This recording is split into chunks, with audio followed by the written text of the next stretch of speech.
Hi, thanks for joining me today. I'm Julie, and in this video I'm going to share with you how you should properly clean your celery, not only to remove dirt, but also to help remove up to 100% of the remaining pesticide residues that can be on your celery, whether you buy organic or conventional. Before we get started, be sure to like and subscribe for more videos like this, as well as for my over 275 everything hacks. So, as you may or may not know, celery is now on the Dirty Dozen at number 11.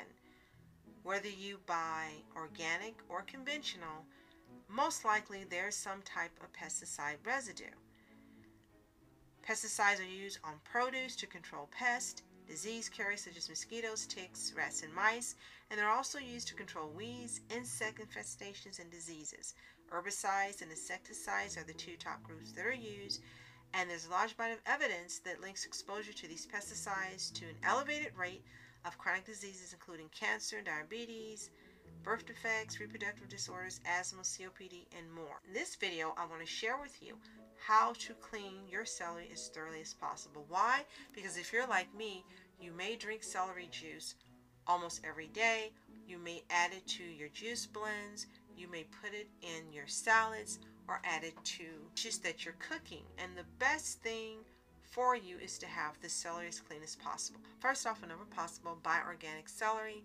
When it's on sale for $1.99 or less, buy that instead of the conventional. Conventional can be as cheap as 99. Sometimes conventional can be as high or almost as expensive as the organic celery. And if that's the case, go ahead and invest in the organic. But regardless of which one you buy, you want to thoroughly clean your celery. First thing that I do is take my celery and grasp it, and I don't cut the end off that holds it together. First, I go to the top and I trim off about a 1/4 inch at the top so that whatever has been used to cut the celery, that residue isn't on it. You may lose some leaves, but for me, it's worth it to trim off a 1/4 inch at the top.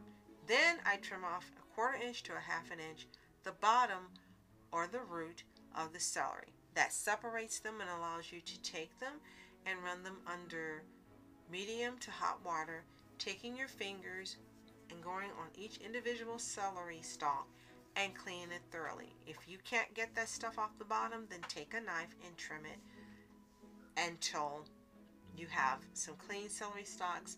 Cut off any blemished areas or areas that may be rotting, and if it can't be salvaged, then just chop it off and throw that part away.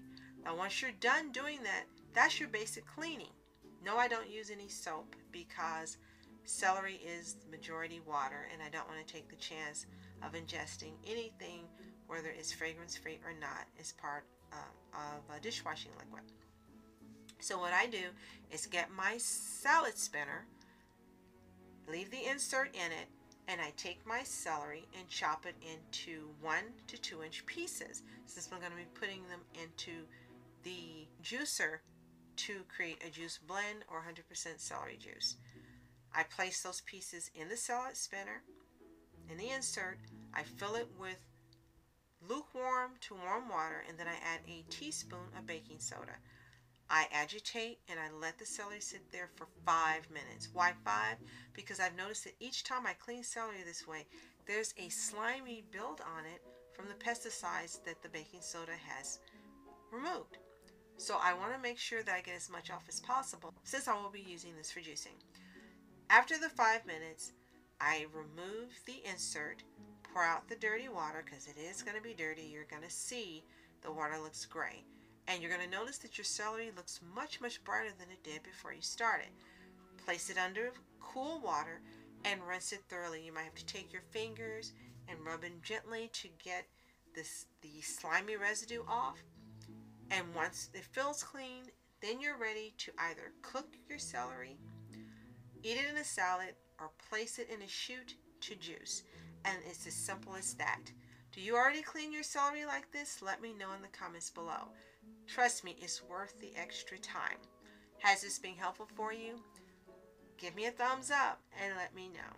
And if you haven't already, be sure to like and subscribe for more videos like this, as well as other videos I have on cleaning thoroughly your produce, whether they're vegetables, fruit, cooking greens, salad greens, or more.